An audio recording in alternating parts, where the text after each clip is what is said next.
मकड़ी अरचिन की 46,700 से अधिक प्रजातियों में से कोई भी, जो कीड़ों से 6 के बजाय 8 पैर रखने में भिन्न होते हैं और शरीर को 3 के बजाय 2 भागों में विभाजित करने में। मकड़ियों के बीच रेशम का उपयोग अत्यधिक विकसित है। मकड़ी का व्यवहार और दिखावट विविध है और यूरोप, जापान और उत्तरी अमेरिका के बाहर अर्नीड्स को पूरी तरह से एकत्र और अध्ययन नहीं किया गया है। जीवन काल अधिकांश मकड़ियां लगभग 2 साल तक जीवित रहती हैं, लेकिन कुछ को कैद में रहने पर 20 साल तक जीवित रहने के लिए जाना जाता है। मादा मकड़ियां नर मकड़ियों की तुलना में अधिक समय तक जीवित रहती हैं। कई नर मकड़ियां 2 साल के भीतर परिपक्वता तक पहुंच जाती हैं और संभोग के बाद मर जाती हैं। मकड़ी का साथी कैसा होता है? मकड़ियां यौन रूप से प्रजनन करती हैं, हालांकि पुरुष के शुक्राणु को पुरुष के जननांगों के भीतर से महिला के शरीर में नहीं डाला जाता है। नर मकड़ियां संभोग के बाद क्यों मर जाती हैं? कुछ नर अपने पेडिपल को रिचार्ज करते हैं और उसी मादा के साथ फिर से संभोग करते हैं। संभोग के बाद कुछ प्रजातियों के नर एपिगिनम के ऊपर एक स्राव लगाते हैं, जिसे एपिगाइनल प्लग कहा जाता है, जो मादा को दूसरी बार संभोग करने से रोकता है।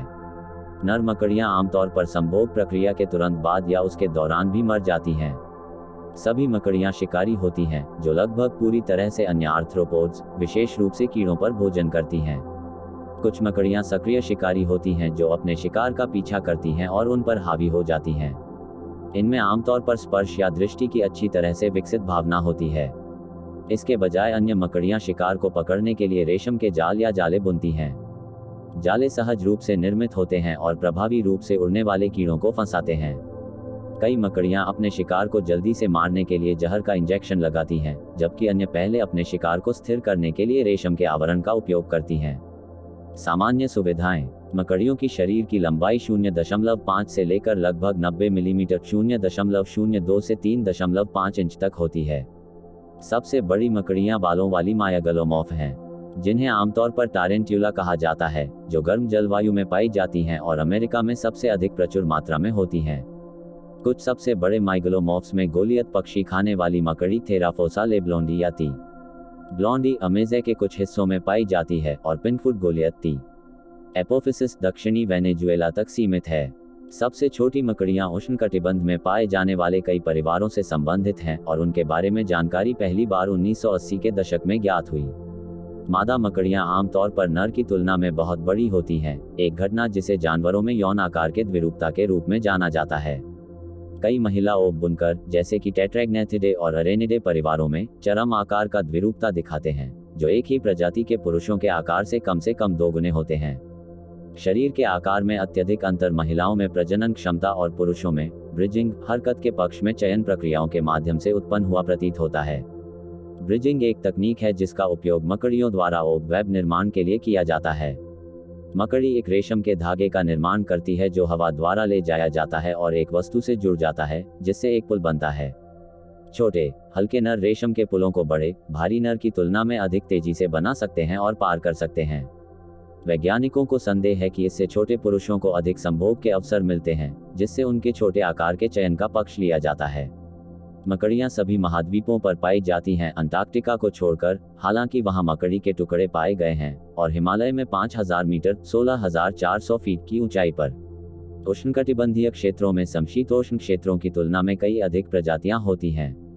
हालांकि अधिकांश मकड़ियां स्थलीय हैं, एक यूरेशियन प्रजाति जलीय है और धीमी गति से चलने वाले ताजे पानी में रहती है।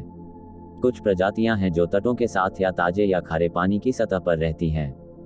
छोटी मकड़ियां और कई बड़ी प्रजातियों के युवा लंबे रेशमी धागों का स्राव करते हैं जो हवा को पकड़ते हैं और मकड़ियों को बहुत दूर तक ले जा सकते हैं। यह व्यवहार, जिसे बैलूनिंग कहा जाता है, कई परिवारों में होता है और वितरण में तेजी लाता है।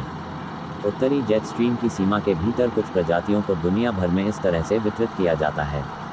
बैलूनिंग स्पाइडर 3 मीटर 10 फीट या उससे कम से लेकर 800 मीटर 2600 फीट तक की ऊंचाई पर हवा में बहते हैं।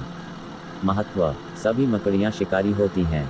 उनकी बहुतायत के कारण वे कीड़ों के सबसे महत्वपूर्ण शिकारी हैं। इसराइल में सेब के बागों और चीन में चावल के खेतों में कीड़ों को नियंत्रित करने के लिए मकड़ियों का इस्तेमाल किया गया है।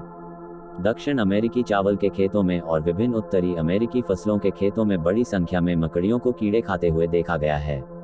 आधुनिक कीट प्रबंधन रणनीतियां उन कीटनाशकों के उपयोग पर जोर देती हैं जो कीटों के प्राकृतिक शिकारियों को कम से कम नुकसान पहुंचाते हैं।